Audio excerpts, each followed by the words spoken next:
turning our attention to the Venmo account of John Mateer. No, I'm just kidding. It's going to happen all year. You better get ready for it. Dude. Everyone's going to be having fun with it. Did you even see that the photo of the Deadspin night before? No, the photo of the Deadspin insider who did the initial breaking of the story is a former Northeastern hockey player. So it was a fake account that cribbed a headshot from a former NCAA athlete to claim to be a Deadspin insider to break open the Mateer. No, but tell me about the night before. Is there more Mateer activity? Well, there were some internet sleuths that went back to the one where it said, gambling, and it said USC, UCLA. And the night before, they did play each other. And the fact that he admitted that he had a Venmo and that he was just talking trash, like I was kind of hoping it was all photoshopped. And I think Oklahoma probably was too.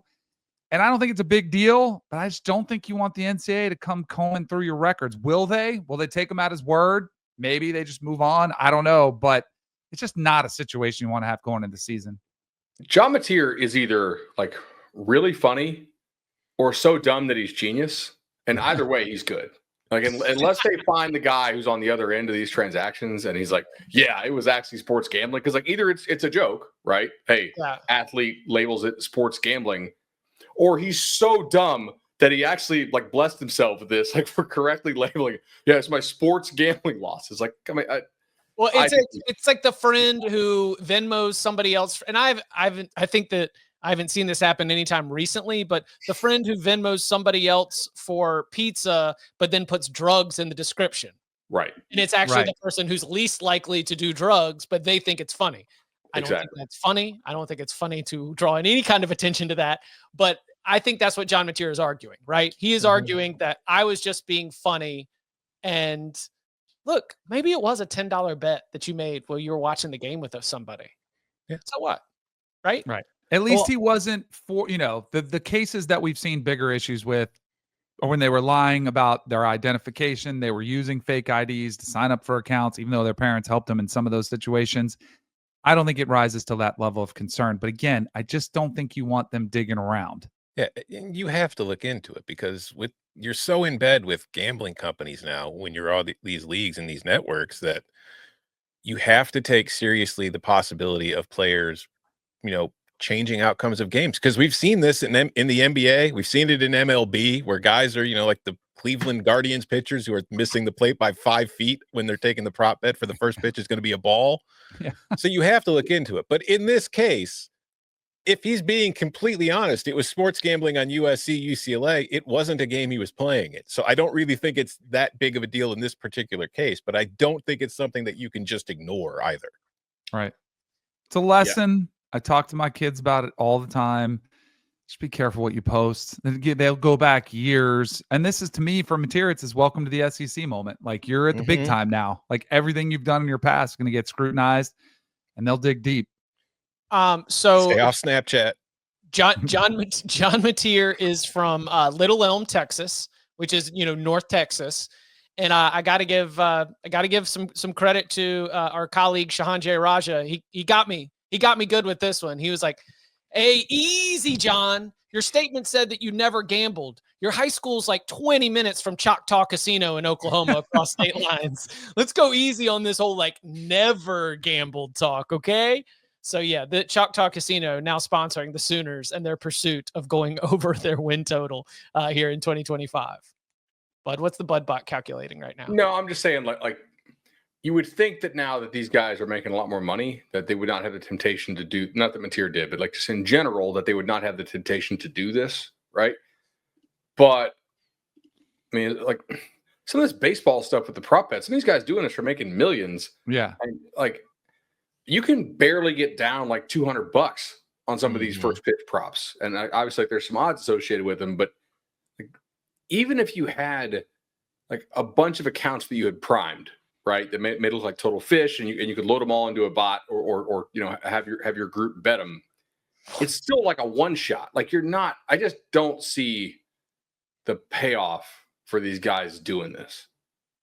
Moneyline Mateer, though. I'm sorry, buddy. That's the hell of a name. Moneyline Mateer is here to stay. Yeah, that's here to stay. Tailgate's going. All right, DK.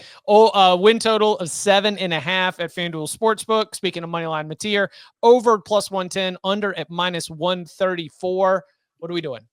So I know the schedule's brutal, but I think they have to make their hay early, but I do think they do. I think one of the best things that's happening to them is getting that Michigan game at home, second game of the season. Michigan's breaking in. Who knows a quarterback if it's Bryce Underwood or Mikey Keene.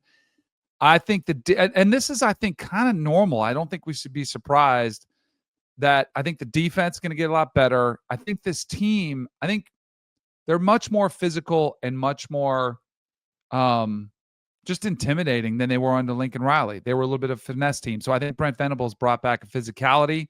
If I'm a believer in Mark Gronowski at Iowa, like saying they're going to get a bunch of improved play because of historically what he's done at the FCS level, I'm going to trust that you see more of the same. Now, does he put up the type of numbers that he did at Washington State? I don't know about that, but I think he can play. And their quarterback play last year was really, really suffering.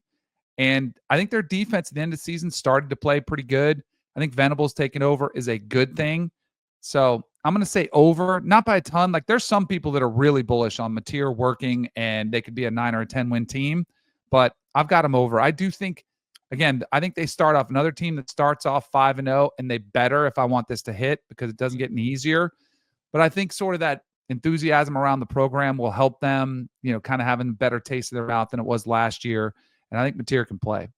And I love the fact that he's coming with Ben Arbuckle, because I do think too many times we just say, oh, you just plug in a new system. He's coming with a system and a familiarity, personality-wise, game day-wise, of a communication that I think is really important with your play caller. I'm also on the over here. I think this is a 7-5 team. I do worry. From watching Mateer last season, he was very fun. He was obviously on a team that wasn't as talented as the team he's going to be on now, specifically on the defensive side of the ball. But I do think offensively he's going to have more talent around him. But he really did struggle against the elite teams or the better teams that were on Washington State's schedule. So when I look at this schedule, I see a Michigan defense. I see a Texas defense. I see the Auburn defense that could be great. I see, the Alabama defense. I do think that because of that, there's a heavy cap to me on what Oklahoma's ceiling is, unless I see him just completely take a step forward and able to ball out against those teams. But defensively, this team will be very good. Offensively, it's not that dissimilar to Missouri. I have more trust in what they have, obviously, at quarterback and at other spots, but I still think there are question marks that need to be answered. So I don't think this is a great team, but also going back to Mizzou, a lot of their coin flip games were on the road. A lot of Oklahoma's coin flippy games are at home. So I think 7-5 is very, very realistic here. So I'm going over. Wait, our total's 7.5, right? Oh, the total moved?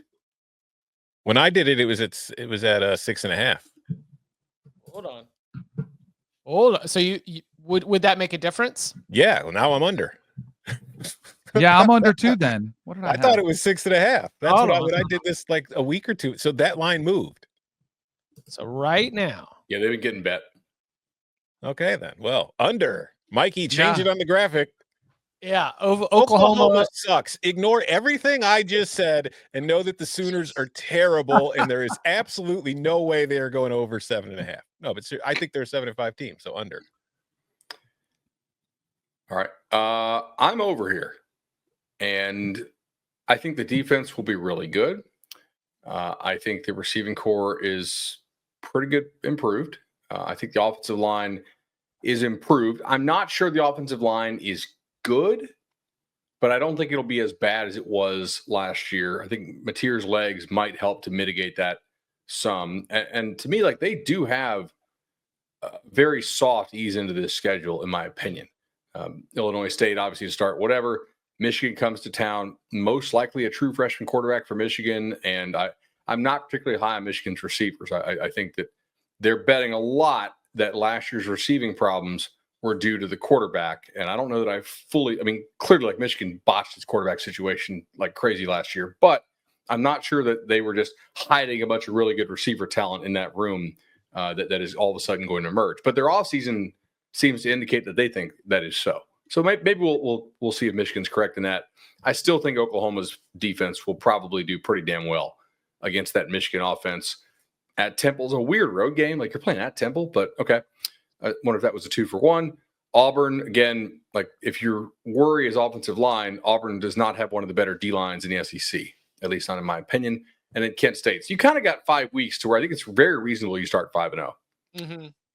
And then I need to find 3 more in the back stretch. And I think we can do that. Like Texas is going to be favored, but not unbeatable.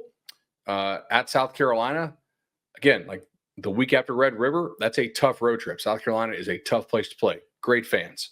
They also lost like more to the NFL draft on defense than they have in a decade. And, you know, I'll like we say in poker, I'll pay to see that card, right? You're able to replace that level of defense again without recruiting at a super high level, you know? Cole Kublik has talked about, our friend who comes on Cover 3 sometimes, about how like nobody's done a better job in the portal of finding these gems. I'm like, you know what, man? I don't disagree. But you know who also could have been said about until last year? Guys in Tallahassee. They went 2-2. Every year in the portal is a new crapshoot. I don't really believe that anybody has an advantage evaluating the portal over anybody else. Everybody's doing it.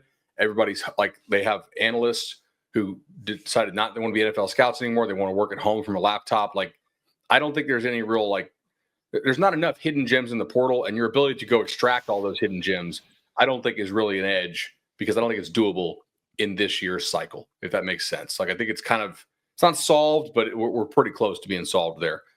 Ole Miss at home, I like your chances against. Again, I think Ole Miss is worse along the lines of scrimmage. Tennessee, I think I like Tennessee for the schedule. I think Tennessee might be a bit a year away in terms of doing something that without Nico, like that's going to hurt. At Bama, you'll be a fairly big dog. Probably Missouri at home, I like. Can Missouri actually score with you if the offense is real? And then hosting LSU, that's another toughie. But I do think there's a pretty good chance they can start 5-0. And then I think they could find 3 more out of the final 7. Give me the under. I've got the second half kind of being a little bit brutal. You know, I think that's another team that stacks it up. By the way, huge shout out to the tailgate, which was quickly identifying that the line movement is probably from our CBS Sports Network show, that they saw Bud Elliott put Oklahoma in his college football playoff, and they have hammered it. So multiple people in the tailgate mentioning that you are, in fact, the one moving this line on the Sooners. I've got this thing at 7-5, and I think that it is, I agree, a lot of great opportunities to build early. How about the AP having Oklahoma as a top 25 team? Coaches, no. Coaches fading Brent Venables? Like I said or on the media show, loving the Sooners? like I said on the show yesterday, I think the AP voters are more inclined to look at narratives and possibilities. Yeah, totally agree. I also think if you had the player personnel people vote in the coaches poll instead of the coaches, it would be better than the AP. But I think the AP is better because I don't think the coaches really pay attention. I can take that. But Okay, like obviously the personnel guys are the ones bidding on these players, evaluating them, all that stuff. The coaches aren't really doing that as much. So like the personnel guys have a pretty good feel for who went where and for what price. I also think too, like a lot of voters in the AP poll might just get down to that portion of the poll. Yeah. Be like, oh, Oklahoma's usually good.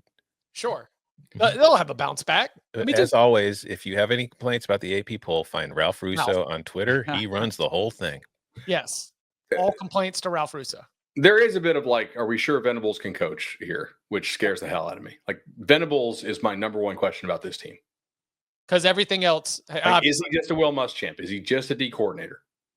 Because that happens sometimes. Yeah, it does. Some guys are just better coordinators. So we'll see if he can be a head coach. Well, he had to make a big boy move with the offensive staff. You know, we'll see if it works. Coaches, there was a time where we wondered if Dabo Swinney was just a recruiting coordinator vibes guy, and he had to make some big boy decisions, make some key staff hires. They totally flipped the program around, among them hiring Brent Venables. So we'll see if Venables can do the same thing with the Sooners this year.